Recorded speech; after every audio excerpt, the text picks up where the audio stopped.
part of it's coaching. I'm sure part of that was pride. Seeing his team lose like that, he said, we're not going to go down that way. Get me on this court. And someone like that with that pedigree, that experience, that knowledge is almost calming. You feel like it's going to be okay, right? We're going to be in this fight. We're going to have a chance when someone like Menzies on the court. Perfect pass goes to Ofoha in the middle, but he's scooped up.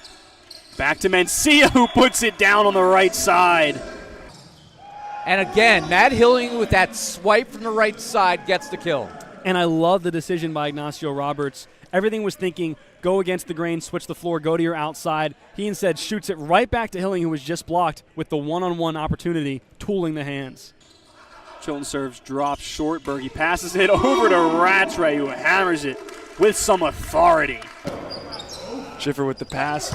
Ofoha in the middle, off the Fonz's arms, into Matt's hand. Pass to me. Point for the Wild, another set point. Chance for the Wild. Backs at our camp, off the hands and in the court, setting up set point here for San Diego. Fitting that it's Nick West and Corey Chavers combining together for that game, match, and season-ending block to bring the gold back to Orange County. Your coach told me pregame the key for you guys was setting the middle, and you did that right away. How impressive was your middle attack?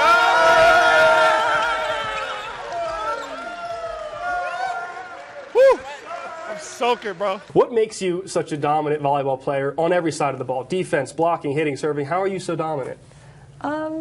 I just feel like wherever I am, I feel like I can kind of find that joy in the sport. Nick, they are no longer upsets anymore. This team is a team to watch out for. Cesar Medina, 17 kills, 7 aces, a few of them right there to come back in that last set. What was going through your mind in the service line in that last set? Just letting it rip, honestly. I told myself I'm going to just go for it. I'm going to go all out. Did you ever think, A, there would be an American pro volleyball you get drafted in, and then B, that you'd be a top 5 pick in that draft? Never. I could never have imagined any of this. Some of the strengths he has on that team is that middle attack, and we have to talk about potential Rookie of the Year, Newcomer of the Year, Josh Blair in the middle. Yep. One of the highest flying middles we have and one of the highest percentage kill middles we have. When your number's called, are you ready? Always ready. We are. Always ready. Penn State, let's go. There we go. Back to you guys. All right, in every language you know, can you say we are the champions?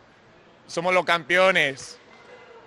No, that's all I got. That's all I got for you guys. That's all I'll give you. Somos los campeones. And then how much of you wants to win and wants to take it all home? Yeah, there's definitely a mixture of that. I think I'm super excited to be here. Avery Rule of Summit High School taking the back set, bouncing it down the line, splitting 2 Caldera defenders, and getting the hype and love all over from her teammates. That's honestly my favorite part. Avery is joining us now in the studio. A legendary play, one I know you can make pretty routinely, but what's special about a play like that, turning it down the line for you? Well, seeing the open block and having all my teammates tell me where to go, what set to do, and they all tell me and they all help me. How great does it feel after maybe a disappointing end to Event 1 to come back and have a win like this? Like Gianna said, you don't look at the failure. We don't look at it as a failure, but as a learning, point.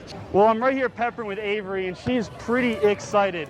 And what's not impressive is my skill. That's very unimpressive, but I am impressed by all the freshmen and the sophomores at this school that are getting involved in high school sports so early. So what motivates you when you're out here on the court, besides trying to take my head off? Being able to see my progress. And what's your favorite part about watching live, exciting volleyball, especially with your dad out there? Good. I agree. It's good. It's perfect. You can't become a washed-up high school volleyball player if there is no high school volleyball to be played. Ball. And their players are right behind me holding up signs for their coaches. They've got Jonathan Carlson, Gert Leisha, Kaveen Vaz, and head coach Miguel Monterola are a part of their club, and their players are supporting them, something we love to see here in the NBA. I asked them if they knew their players were this, and they said they've seen some clips, but being in person has really opened their mind to the talent their coaches have. Was there ever any doubt on the Ramblers side that you end up back at this spot? To be honest with you, not from me. Hard to believe it's February and I'm standing here with my toes in the sand. For some people it's a bit concerning, but for the volleyball players at Pine Nursery, they dig it. What can we expect from Deja McClendon? Good question. Well, I told you my goal. It's to be on every winning team. And finish how we wanted to finish last night, and we came out and got the job done tonight, so that was excellent. And you were... I have a feeling that was a really good answer. I don't know why. Lee, it's been a whirlwind of a week for Oregon volleyball. The Ducks lost a 4-set thriller to Wisconsin at regionals this weekend. For the Oregon seniors, their championship hopes are over, but their professional dreams are just getting started. And Pukas with another gutsy dump. On Saturday, Oregon setter Hannah Pukas was competing for a chance at an NCAA title. By Monday, she was a professional. It's kind of crazy. You go from being a college athlete to a pro in a day span. At the Pro Volleyball Federation's first ever draft Monday night, Pukas was selected 3rd overall by the Las Vegas Thrill, one of a draft-high 6 Oregon Ducks selected. It was really, really awesome to see all my teammates. It's like our entire starting lineup almost. Gabby Gonzalez will join Pukas in Vegas. Morgan Lewis and Carson Bacon will head south to the San Diego Mojo. Georgia Murphy will join the Orlando Valkyries. And Kara McGee will play for the Atlanta Vibe. I already knew that I was surrounded by some of the most talented players in the country. And so it's really amazing that everyone noticed and was giving credit for how incredible they are. The PDF, backed by stars like Joe Burrow, Billie Jean King, and Jason Derulo, aims to give American volleyball players a chance to play the game they love at home while making a real living wage. Inspired by the many who came before us, together on a path to achieve something extraordinary. The league will feature 7 teams across the country in 2024, with more coming in 2025. Did you ever think, A, there would be an American Pro Volleyball you get drafted in, and then B, that you'd be a top 5 pick in that draft? Never. I could never have imagined any of this. The PVF's inaugural season starts on January 24th and goes until May. Pukas, a Washington native, is excited for her new journey in Vegas. She looks forward to playing with and learning from some of the best volleyball players in the country. But libero Ryan Manoogian cannot be understated. He certainly isn't the loudest player on the court, but his play and his personality shine as bright as anyone. Every player in the NVA has a close connection to the sport of volleyball.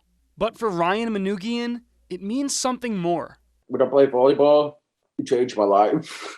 The Ramblers libero is an NVA All-Star, Hungarian Cup Finals MVP, and Norwegian Viking Player of the Year. And he's doing it all while deaf. His ability doesn't matter as long as you know how to play volleyball well. He plays every game with hearing aids in and limited on-court conversation.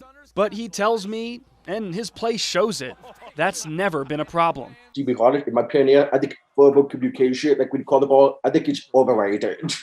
Manoogian says just by reading his teammates' eyes and body language during a play, he picks up what his ears can't. I believe it's all about like the gestures, the way how you look at the eyes and the reactions.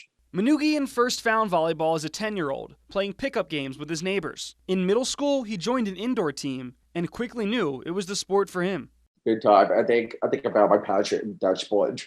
But being hard of hearing, he never believed he could play at an elite level, let alone professional, until he saw Olympian middle blocker David Smith playing on TV with hearing aids in, just like him. He's like the best middle blocker in the world, and he's also like deaf. So when I look up, he's my idol. It was not for him. I probably would not have that confidence to play volleyball. Does it bother you when people celebrate your accomplishments as a deaf athlete instead of just as an athlete? No, actually never. I think I really like to be called a deaf athlete because it shows other deaf people that it will inspire them to do what they want to do for anything in their life. As a player, Manoogian wants to be on the court as long as he can while rising through the professional ranks. At age, like a fine wine, like my goal is to get better every year. Like for me, I do not believe in age. It's a libero because I'm only libero. Like I do not have to jump. But as a role model, he wants to inspire young hearing impaired athletes the same way David Smith inspired him. I want them to have confidence to play. Like be deaf doesn't matter if you're do not let your definition to pull you back. And it was such a pleasure to see the joy and passion that Ryan Manoogian plays and lives his life with. So willing to adapt. I even was texting him the questions as I was asking him through that Zoom interview, and it's amazing to see the way he brings that play onto the volleyball court. Two Bend High grads and best friends are playing Division beach volleyball next year. Noah Chast has the story of their journey from the hardwood to the sand. Noah? Lee, Jillian Stein and Taylor Clark started playing indoor volleyball in the 2nd grade. They've been friends and teammates since, with goals to play indoor in college.